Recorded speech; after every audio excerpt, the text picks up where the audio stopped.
कबीर जात पुकारिया चढ़ी चंदन की डार, बाट लगाए ना लगे पुण्य का लेत हमार।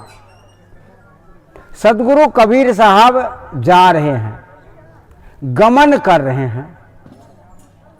तो कैसे गमन कर रहे हैं? तो चढ़ी चंदन के डार,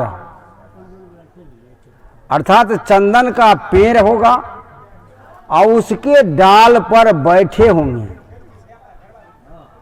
उसके डाल पर बैठे होंगे और पुकारते होंगे, सबको कहते होंगे। यही ना है, कबीर जात पुकारिया। कबीर साहब जा रहे हैं, कैसे जा रहे हैं? तो चंदन के डार पर बैठ करके जा रहे हैं। कबीर जात पुकारिया चढ़ चंदन की डार, कहा बाट लगाए ना लगे। हम चाहते हैं, बाट मन होता है रास्ता, हम रास्ता पर लगाना चाहते हैं कि जिस रास्ता से मैं जा रहा हूं उस रास्ता से तुम भी चलो। तब बाट लगाए ना लगे, उस रास्ता पर वह आदमी नहीं आया, तब पुण्य का लेत हमार, मेरा क्या नुकसान करेगा। तो मतलब यह है कि कबीर जात पुकारिया। हमारी माता लोग बैठी हुई है अधिक से अधिक संख्या में कि माता जी आप ही लोग से पूछते हैं, कोई गाछ पर बैठे और गाछ रास्ता रास्ता चले और उस पर वह बैठा रहे, आप लोग क्या समझिएगा? उसको डैन समझिएगा ना। जितनी माताएं हैं उसको कहेंगे एकदम हाकल डायन है, जादूगर है, सही ना। तो कबीर साहब तो डायन थे क्या? यह अविधा अर्थ लगने वाला नहीं है, क्योंकि अर्थ की 3 शक्तियां होती है। शब्द के 3 शक्तियां, अविधा, लक्षणा और व्यंजना। शब्द की 3 शक्तियां होती है।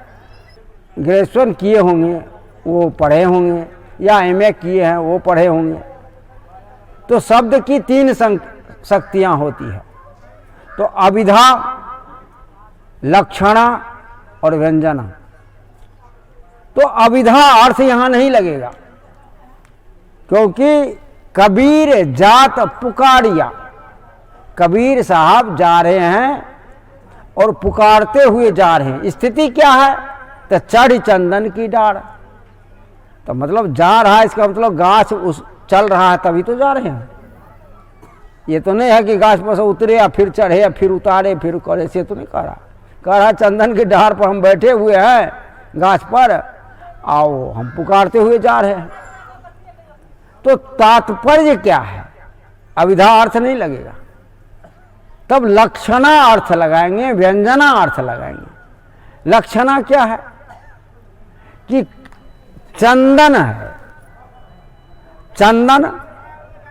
चंदन का प्रयोग आप लोग कहाँ करते हैं? देखिए संत महात्मा चंदन लगाए हुए हैं, इस पर लगाते हैं।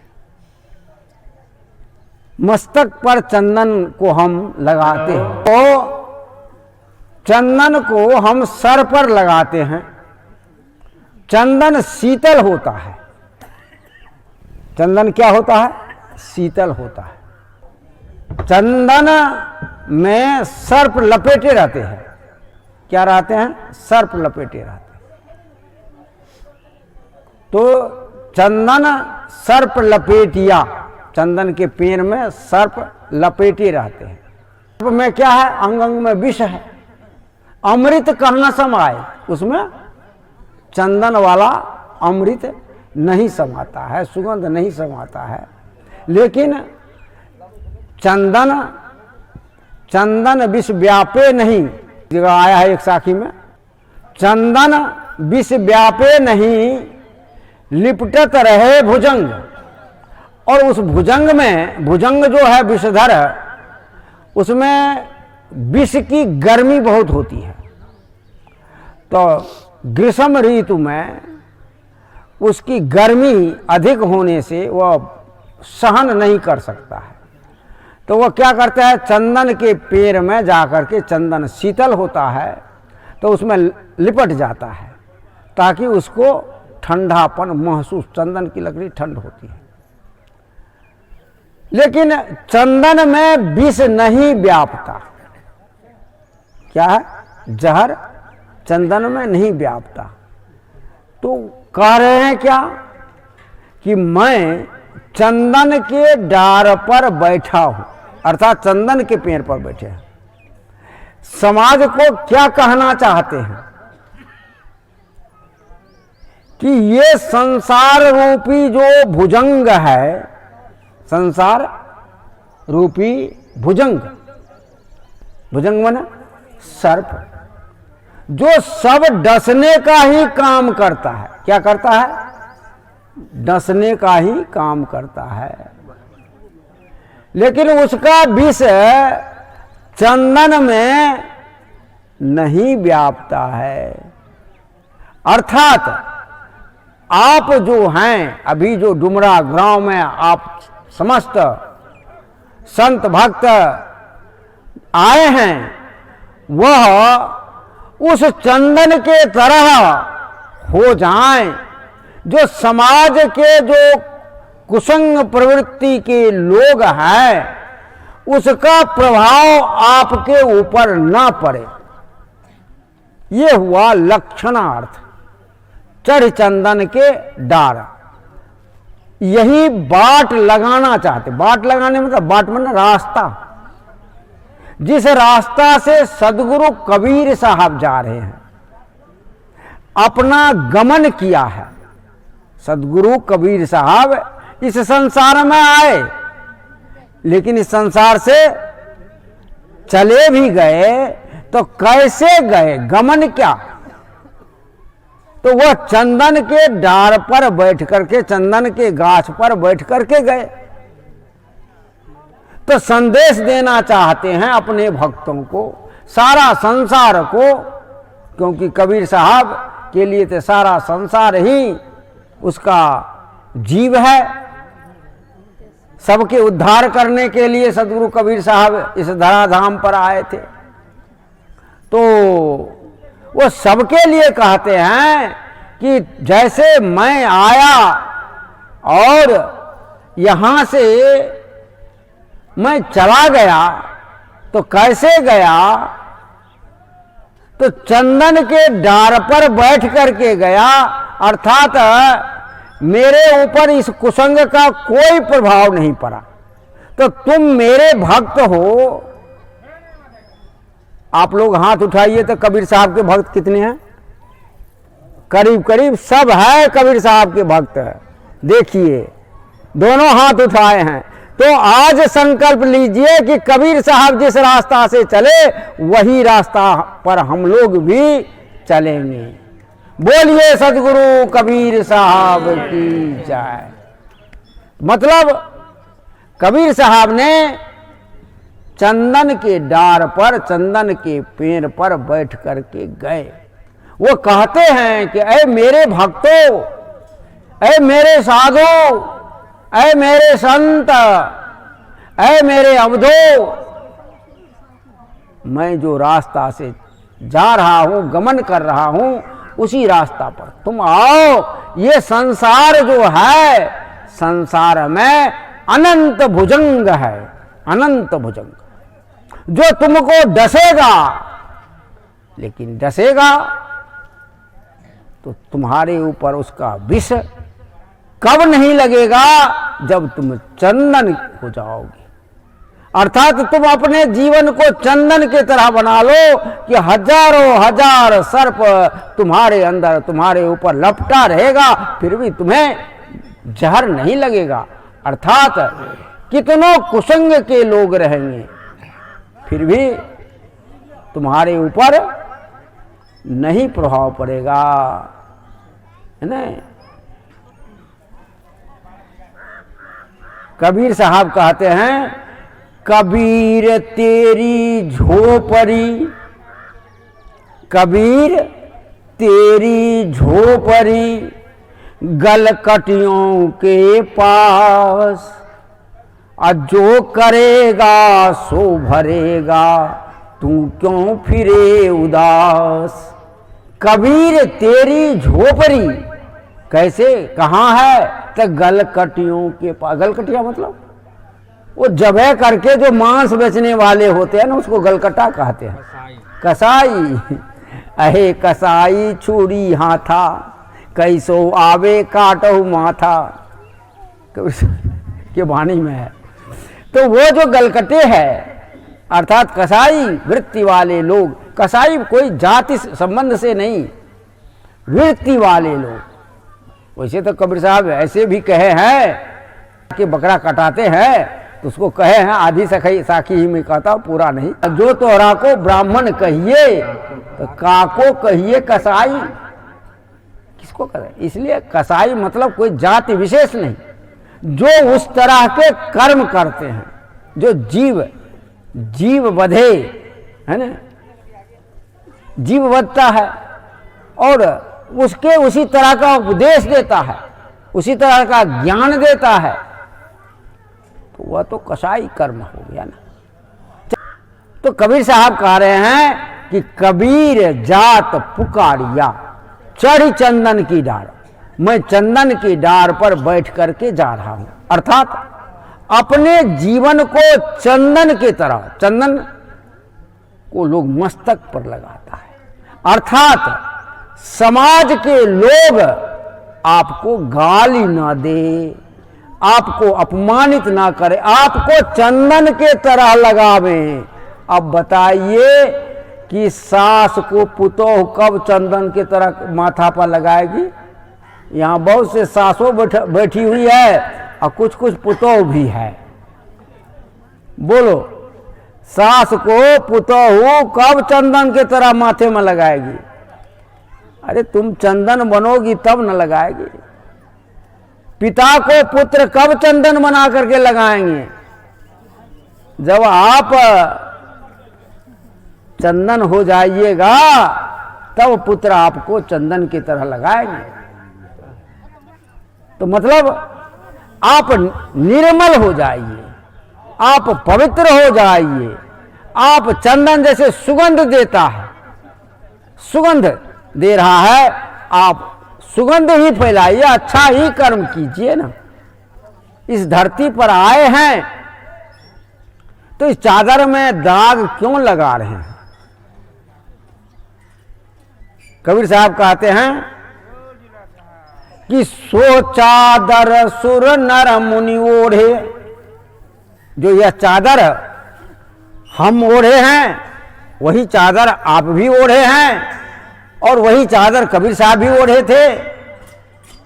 लेकिन इस चादर को उतारने में बड़ा भेद है। कबीर साहब ने कैसे उतारा, तो सो चादर सुर नर मुनि ओढ़े, ओढ़ पीन मैल कीन्ही चदरिया, झीनी रे झीनी। अदास कबीर जतन से ओढ़े, ज्यों के त्यों धर दीन्ही चदरिया, झीनी रे झीनी। ये जो राम नाम रस भीनी चदरिया, झीनी रे झीनी, ये चादर जो है मनुष्य के शरीर रूपी चादर, हम भी ओढ़े हैं, आप भी ओढ़े हैं। एक बार आंख बंद कीजिए, अपने भीतर में झांकिए कि आपने अभी तक में कितनी गलतियां की है, और जितनी गलतियां आप किए हैं उतना दाग इस चादर पर लगा हुआ है, उतना दाग। एक छोटी सी कहानी याद आ गई, हमारे पास समय तो है नहीं लेकिन अब बोल रहा हूं। कितना हो जाए, 2 बज गया। अरे बा जल्दी करना पड़ेगा, रुकिए। अच्छा, ये कहानी कह करके मैं खत्म करता हूं। तो एक मेला था, मेला जैसे मेला दशहरा लग रहा है, दशहरा में बहुत भीड़ होती है। तो मेला लगा हुआ था। तो एक खोडस वर्षीय युवती, खोडस वर्षीय समझते हैं, 16 वर्ष की एकदम दिव्य सुंदरी, दिव्य सुंदरी, उसके कटिंग फटिंग सब कुछ बढ़िया, उस कपड़े को, सभी कपड़े को टोटल A to Z अब मेला में खचाखच भरा हुआ, खचाखच A to Z कपड़ा उतार दिया और घूम करके इधर से उधर चली गई। तो जिस रास्ता से वह आ रही थी, उस रास्ते के मुंह पर 4-5 20-21 वर्ष के लड़के सब खड़ा थे। अब बुझिए उसके अंदर क्या होता होगा, समझिए। तो वो खड़े थे, लेकिन उसको देखा, वो ऐसे आंख तरेरी हुई जा रही है, बुझा कि वो पागल है, इसको यदि कुछ छेड़छाड़ किए तो खैर नहीं है। और इधर से गई वो भीड़ को चीरती हुई, सब लाइन क्लियर देता चला गया और उधर से चली आई। तब तक में थोड़ा देर के बाद संजोग से काशी से ज्ञान प्रकाश साहब पधार चुके थे और वो उसी गेट के सामने बैठ गए और उस लड़के को समझाने लगे, अरे भाई क्या करते हो। तो वो जो लड़की थी उधर से लौट गई, है ना, वो लड़की लौट गई थी। तो वह देखा कि ओ ज्ञान प्रकाश साहब आए। तो क्या की, 16 श्रृंगार की, क्या की, 16 श्रृंगार, समझते हैं, 16 श्रृंगार करके, सज धज करके, बढ़िया से कपड़ा उपड़ा पहन करके अब इस बार आ रही है। उस बार तो नंग धरंग आई थी, एक भी कपड़ा नहीं, और इस बार 16 श्रृंगार करके आ रही है। कहानी को समझिए। तो वो आ रही है और यहां आई और फिर पूरे मेला को घूमते हुए चली गई। तो जब लौटी तो वो नवयुवक जो वहां बैठा हुआ था 4-5, कहा कि अभी थोड़ा देर पहले तुम ही तो आई थी। कहा मैं ही आई थी। कहा उस समय तुम कपड़े उपड़े कुछ भी नहीं पहनी हुई थी। तो कहा अभी तुम कपड़े उपड़े पहनी हुई हो। कहा हाँ, तभी मैं आई थी तो उस समय एक भी आदमी नहीं था, कोई आदमी नहीं था। तो मैं आदमी होता, पुरुष होता, तब तो मैं कपड़ा पहनती। कोई पुरुष था ही नहीं तो मैं कपड़ा क्या पहनती। इसलिए कोई पुरुष हमको दिखाई नहीं दिया, इसलिए मैं कपड़ा नहीं पहनी थी। कहा इस बार, कहा देखते ना साक्षात आपके पास में बैठे पुरुष हैं, इसलिए जब पुरुष है तो मैं कपड़ा पहन करके आई हूं, सज धज के आई हूं। कहा नहीं झूठे, इतना लोग जो है ये पुरुष नहीं है क्या। कहा नहीं कोई पुरुष आदमी नहीं है, पुरुष की बात छोड़ दो। कहा देखना चाहोगे।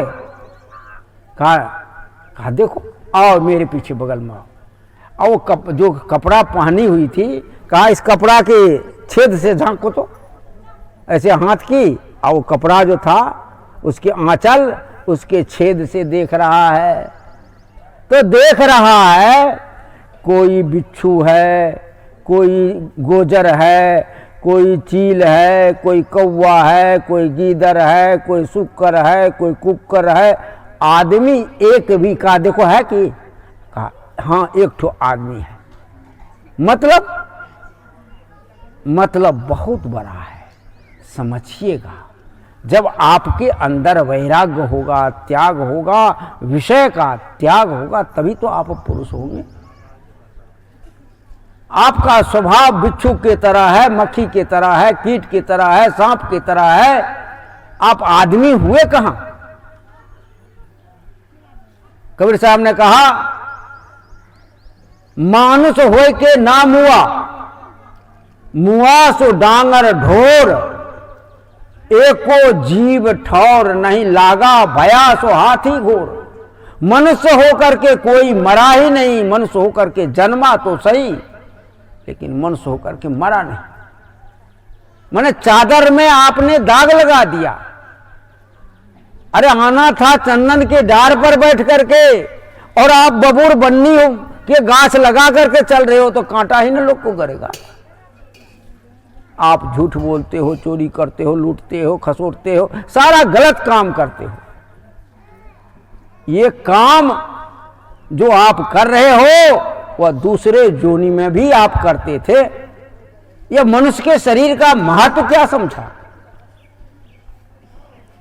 इसलिए कबीर साहब ने कहा, कबीर जात पुकारिया, चढ़ चंदन के डार, बाट लगाए ना लगे। हम संत 2 दिन से यहां आए हैं डुमरा एवं आसपास के लोगों को बाट लगाने के लिए। बाट माने रास्ता। अरे रास्ता से भटक गए हैं। सत्य का जो मार्ग है वह मार्ग आपको पकड़ना है। धर्म का मार्ग है, उस धर्म के मार्ग को पकड़ना है। अहिंसा का जो मार्ग है उस मार्ग पर आपको चलना है। परोपकार का मार्ग है, उस पर आपको चलना है। सदा ध्यान रखें कि हम इस धरती पर आए हैं तो हम दूसरे के हित कितना करें। आप यदि दूसरे का हित ना कर सके तो कम से कम अहित तो ना करें।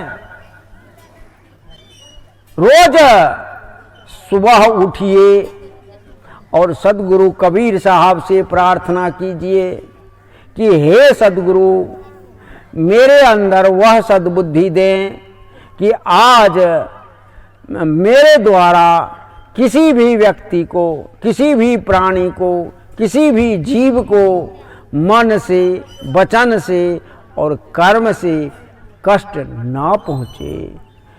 रोज जो है आप सुबह उठ करके ऐसा संकल्प रोज करिए, और शाम को जब सोते हैं तब पुनः आप सद्गुरु को संकल्प करें कि आज हे प्रभु मुझे क्षमा कर दीजिए, अज्ञानवश भूलवश मुझसे इन अपराध हो गया है।